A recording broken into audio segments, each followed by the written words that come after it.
What I'm about to share is literally a game changer for my computing setup, as this time we're talking about a machine with a soul. Also, the analytics tell me that if I made it long, you won't watch it. So here's a super quick rundown of the process.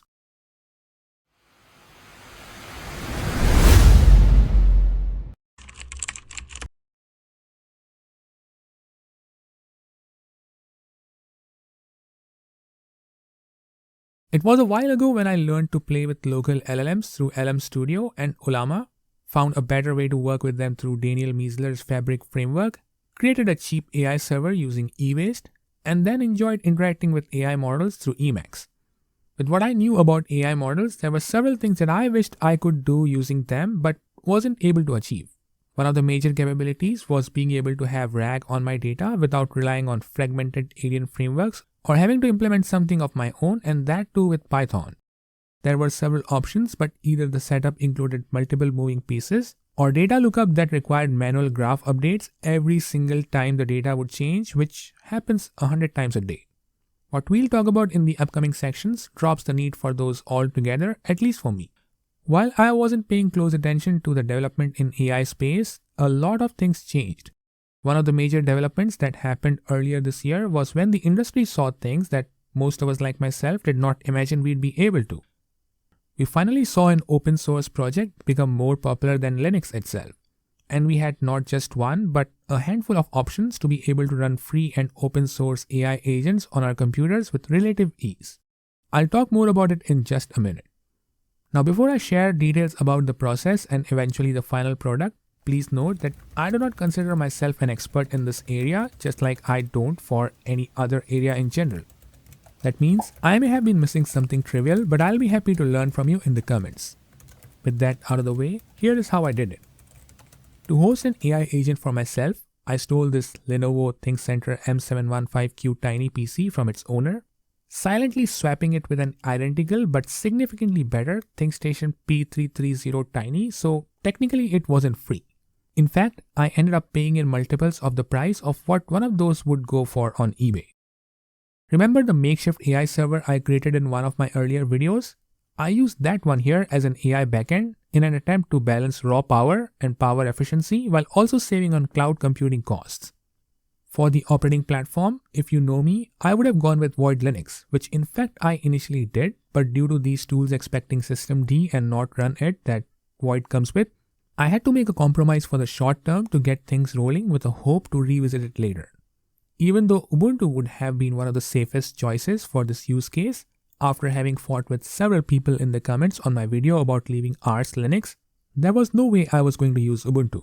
So I leaned towards Red Hat and went with my favorite variant of Fedora, which is Nobara Linux. By the way, I'm planning for another Nobara appreciation video that you can expect to see hopefully sometime soon. Now, out of the several options, which tool would I go with? I gave OpenClaw a try, and like most other people on the internet, I liked Hermes better. I also briefly tried OpenFang, but I couldn't get it to work in more than one area, so I settled with Hermes. Installing one of these is as simple as running a single command in a terminal. Of course, using Linux or even Mac OS does make it easier than doing it on Windows, and luckily my choice of Linux distribution was nothing less than perfect. One of the many cool things that these tools come with is the ability to integrate with messaging channels. Using these, you do not need to be on the host computer to be able to interact with your agent all the time. You can do it through any computer, cell phone or tablet where you can install one of these messaging clients. I would have preferred Zulip, but as I couldn't find a way to use it, nor could I get Matrix integration to work, I settled with the easiest of those that many recommend, which is Telegram. All it needs is a short conversation with BotFather and you get a bot that can act as your agent for free. You just get asked two questions, a name for the bot and a username. You may need to later bind it with your personal account while configuring your agent, so you're the only one who can talk to it for obvious reasons. Now, an AI agent that lives within the boundaries of your home network isn't much useful when you're away. To be able to expose it outside, people recommend TwinGate. But as I already had Tailscale in my arsenal, I used that. You can go with either of these as they're both free for personal use with unrealistically generous free tier. Now, connecting your agent to a local LLM model is as simple as pointing it to the AI server. I created a custom entry for Ulama as Hermes doesn't have it listed as one of the presets, And as everything is owned by you, you do not need an API key. I experimented with various open local LLMs, but after finding a few that would have a context length more than 64K, would support operation with tools, didn't go into deep reasoning for the simplest of queries, and respond in a reasonable duration of time, I shortlisted Gemma 426p. However, after spending 3 days struggling to get it to respond to a simple "what is 1 plus 1" in less than 15 minutes, I gave up on running local LLMs. Now, cloud LLM providers can get expensive. Also, I learned that not all models are great at doing all kinds of tasks. After spending hours to shortlist the cheapest, most efficient, and most ethical AI provider from a list of over 30 of them, I learned that OpenRouter can do much of the job for you. It lets you specify what models you'd like to use, a strategy to choose between those, and pointing your agent to OpenRouter/Auto does the rest for you. You also have to pay to only one provider instead of paying every model provider separately. After some experimentation, I found a reasonably cheap and efficient bunch that works for me so that I do not spend over $100 every month. I love how OpenRouter lets me track how much I'm spending per day, per model, and even per API key, which in my case will be only one for now.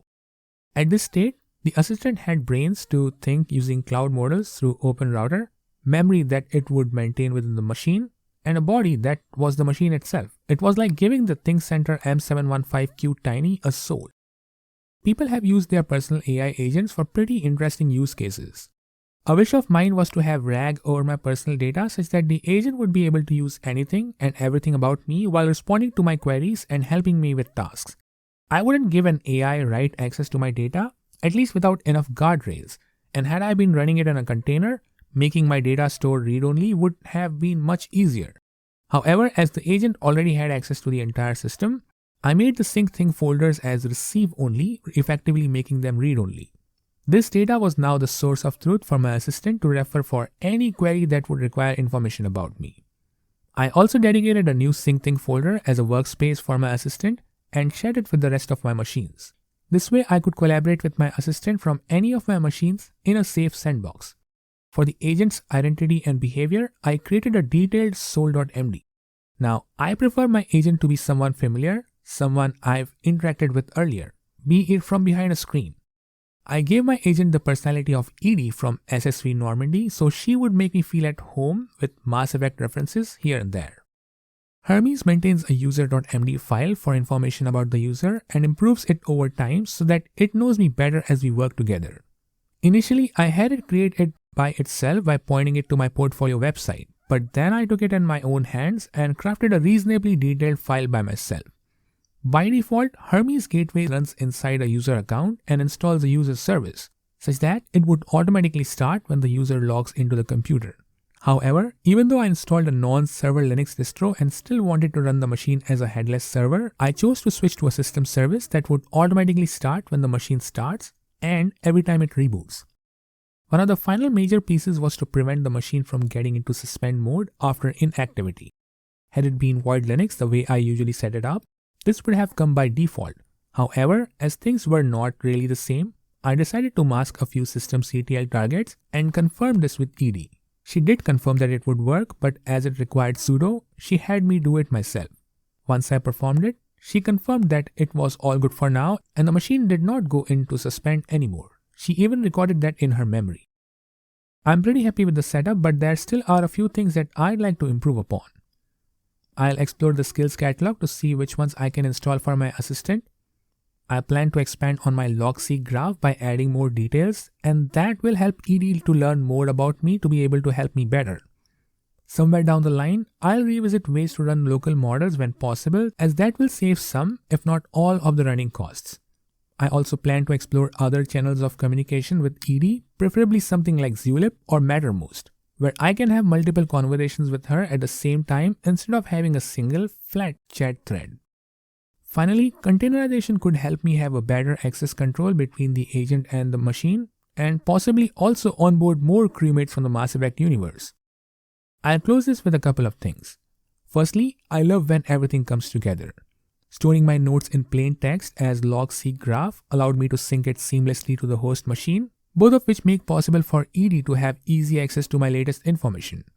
Then, I find it interesting how from a world where it was all about what a tool can achieve, we've come to a state where it's all about what and how you ask from the tool. This new approach towards computing would take some time for me to sink in. To me, following a programming language rules is much easier than writing the same thing in a human language. It's also interesting how these agents know enough to not only help me make changes to the system they're residing in, but also make changes to themselves. For example, how Edie was eager to help me fix the auto-suspend issue, I found that she can also edit her own config file and help me make her own self better. That's all I have for this video. Thanks for watching it till the end. May the maker watch over you. See you in the next video.